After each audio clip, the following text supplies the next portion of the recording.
Students, welcome back on Stars IQ. I hope you are fine. Today we will discuss about 10th class poem The Ball Poem. The Ball Poem के जो poet हैं वो हैं John Berryman. John Berryman was an American poet. एक American poet थे John Berryman. And in the 20th century और 20वीं शताब्दी के जो सेकेंड हाफ था उसके अंदर one of the famous poet थे जॉन बैरीमैन.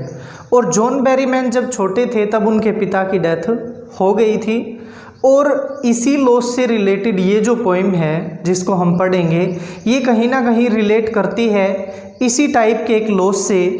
इस पोइम के अंदर a boy losses his ball, एक बच्चा जो है वो अपनी गेंद को खो देता है और इस लॉस के बाद हाउ टू स्टैंड अप, वह कैसे स्टैंड अप करेगा, वही हम इस पोइम के अंदर डिस्कस करेंगे.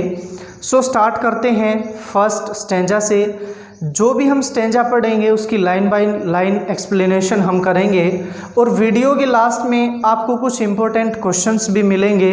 सो वीडियो स्टार्टिंग से लेकर लास्ट तक देखिए. शुरू करते हैं फर्स्ट स्टेंजा को.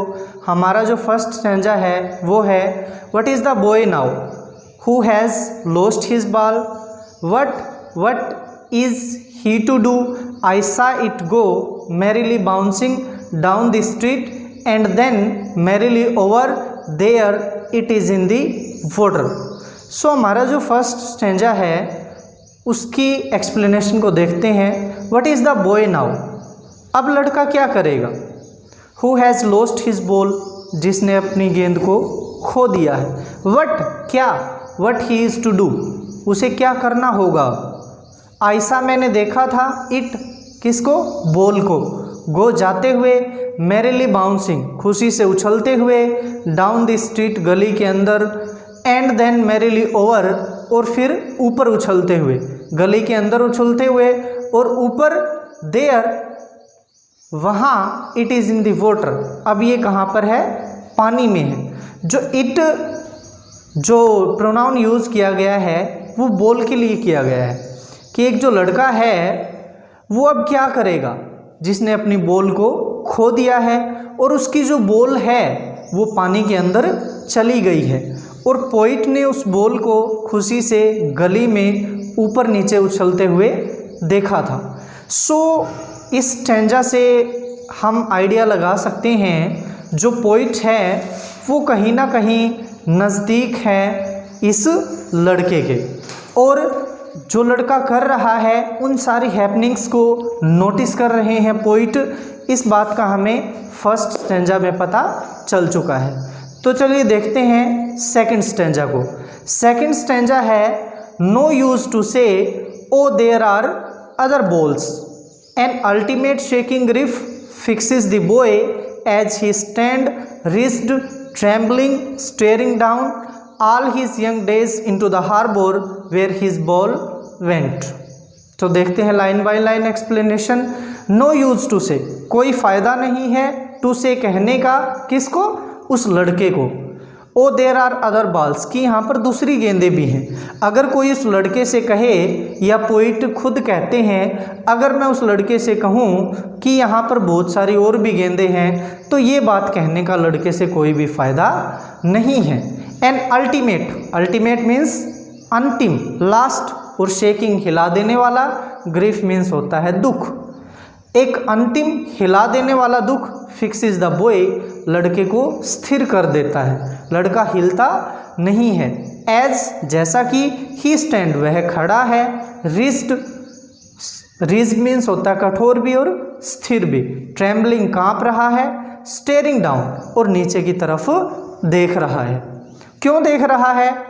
All his young days into the harbour where his ball went, उसकी जो बॉल है वो हार्बर, हार्बर मीन्स बंदरगाह, बंदरगाह के अंदर चली गई है और जैसे ही बॉल बंदरगाह के अंदर जाती है वो खड़ा खड़ा अपने जो यंग डेज हैं, अपने जो पहले के दिन हैं उनको मेमोराइज करता है कि किस प्रकार उसकी जो बहुत सारी मेमोरीज हैं वो इस बॉल के साथ जुड़ी हुई हैं और बहुत सारा जो अच्छा समय है उसने इस बॉल के साथ बिताया है. सो ये हो गया हमारा सेकंड स्टेंजा. चलिए देखते हैं थर्ड स्टेंजा को.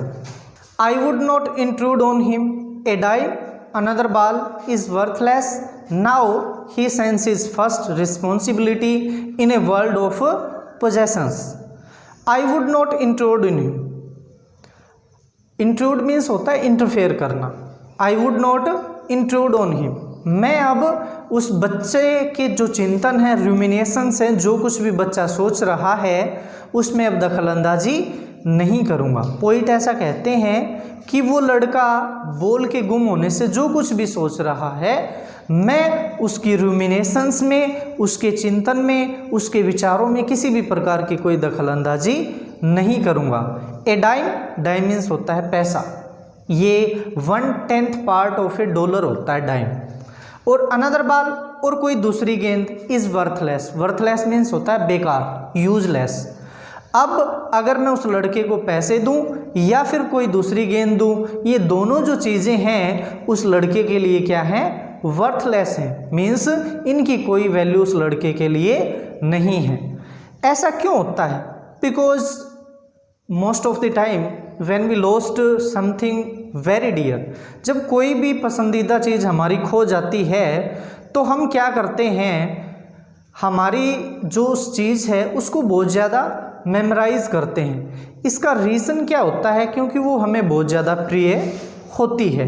और कई बार क्या होता है, जैसे बचपन में या हमारी क्लास के अंदर हमारा पेन गुम हो गया तो हमें वही पेन चाहिए होता है। पता नहीं ऐसा क्यों होता है कि कोई भी चीज़ हमारे इतने ज़्यादा क्लोज हो जाती है। He senses first responsibility in a world of possessions. He senses, sense में समझना, टू अंडरस्टैंड। ये जो लड़का है ये समझ रहा है क्या, इसकी फर्स्ट रिस्पॉन्सिबिलिटी, किसकी जिम्मेवारी क्या है in a world of possessions. Possessions, in a world of possessions का अर्थ है भौतिक संसार। भौतिक मीन्स जिसके अंदर हर टाइप की थिंग है। तो ये जो लड़का है अपनी गेंद के गुम होने से समझ रहा है कि एक भौतिक संसार में जो लॉस होता है वो कैसे होता है। सो ये था हमारा थर्ड स्टैंजा। चलिए देखते हैं फोर्थ स्टैंजा को। फोर्थ जो स्टैंजा है वो है हमारा, people will take balls, balls will be lost always, little boy and no one buys a ball back, money is external. जो पीपल वर्ड है यहाँ पे इसका अर्थ लोग नहीं है। देखिए जो लास्ट सेकंड लाइन में जो हमारे लास्ट के दो वर्ड्स हैं, लिटिल बॉय, उसके साथ कनेक्ट होगा people word little boy. Little boy यानी कि छोटा लड़का, और पीपल जोड़ेंगे छोटे बच्चे लोग, यानी कि जो छोटे बच्चे होते हैं। विल टेक बॉल्स, वो गेंद को ऐसे ही खरीदेंगे। Balls will be lost always, और जो बॉल्स हैं वो हमेशा ही ऐसे ही गुम होती रहेंगी। एंड नो वन, और कोई भी नहीं बाइज खरीद सकता ए बॉल बैक, उस गेंद को कोई भी नहीं खरीद सकता। किस गेंद को? जो गेंद गुम हो चुकी है उस गेंद को कोई भी बच्चा खरीद नहीं सकता। मनी इज एक्सटर्नल, मनी जो है, जो पैसे हैं वो क्या है, एक एक्सटर्नल थिंग्स है। अब यहाँ पे जो ये वर्डिंग है वो पोइट ने क्यों यूज़ की है, मनी इज एक्सटर्नल। मनी तो एक्सटर्नल होती है, उससे हम कोई भी चीज़ को खरीद सकते हैं, लेकिन किसी भी चीज़ के गुम होने से जो इमोशनल पेन होता है उसकी जो इवैल्यूएशन है वो हम नहीं कर सकते। सो मनी एक्सटर्नल है, बट हमारे जो इमोशंस जुड़े होते हैं किसी भी चीज़ के साथ वो होते हैं मेंटली। सो जब भी कोई भी चीज़ हमारी गुम हो जाए तो हमें इतना ज़्यादा दुख नहीं करना चाहिए। सो ये था हमारा फोर्थ स्टैंजा। अब देखते हैं फिफ्थ स्टैंजा को। फिफ्थ जो स्टैंजा है हमारा वो है, he is learning well behind his desperate eyes the epistemology of loss, how to stand up, knowing what every man must one day know and must know many days how to stand up. He is learning, वह सीख रहा है। कौन? वो लड़का।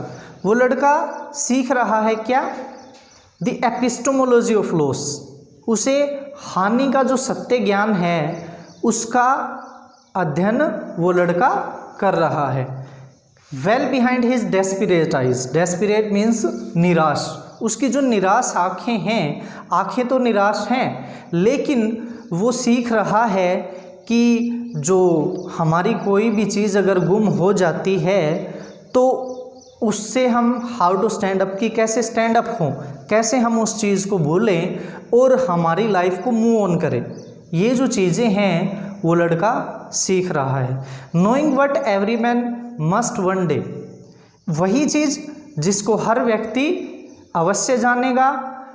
And most know many days, और बहुत सारे व्यक्ति उन चीज़ों को बाद में सीखेंगे। हाउ टू स्टैंड अप, कि किस प्रकार हम स्टैंड अप करें, कि अगर हमारी कोई भी चीज़ अगर गुम हो जाए तो कैसे हम उस चीज़ को भूलें और हमारी लाइफ को कैसे मूव ऑन करें। सो ये थी हमारी लाइन बाय लाइन एक्सप्लेनेशन। जो पाँचों के 5 स्टैंजाज हैं वो हमने पढ़ लिए हैं। आई होप सो कि आपको पोइम अच्छे से समझ में आई होगी। यहाँ पे हम एक दो पोइटिक जो डिवाइसेस हैं उनको भी डिस्कस करते हैं। इस पोइम के अंदर आपको रिपीटेशन बहुत ज़्यादा मिलेगी। ये द बॉय जो वर्ड है इसकी रिपीटेशन बहुत ज़्यादा है। सो रिपीटेशन जो पोइटिक डिवाइसेस है उसका पोइट ने काफ़ी अच्छे से यूज किया है। और यहाँ पे एक मेटाफर का भी यूज़ किया है। देखिए जो बॉल है वो एक मेटाफर है। किसका मेटाफर है? बहुत सारी जो मटेरियलिस्टिक थिंग्स होती है हमारी, उसको रिप्लेस करती है बॉल। ये हमारे कहीं ना कहीं जो मटेरियलिस्टिक लॉस है उसको भी शो कर रहा है। सो मेटाफर का भी काफ़ी अच्छे से यूज़ किया है। अगर मैं राइमिंग स्कीम की बात करूं तो हमें किसी भी स्टैंजा के अंदर किसी भी प्रकार की कोई पर्टिकुलर जो रीम है वो नज़र नहीं आ रही है। सो ये थी हमारी कंप्लीट पोइम। और इस पोइम के अंदर आपको सीखने के लिए यही चीज़ मस्ट इम्पोर्टेंट होगी कि हम किस प्रकार जो मेटेरियलिस्टिक लॉस है उससे स्टैंड अप कैसे करें। आई होप सो कि आपको पोइम अच्छे से समझ में आ गई होगी। हमने स्टैंजा तो कर लिए हैं लेकिन लास्ट की जो स्लाइड है लास्ट के अंदर उसमें आपको कुछ इम्पोर्टेंट क्वेश्चंस भी मिलेंगे जो बहुत इम्पोर्टेंट है एग्ज़ाम पॉइंट ऑफ व्यू से। Keep watching stars IQ। Thanks.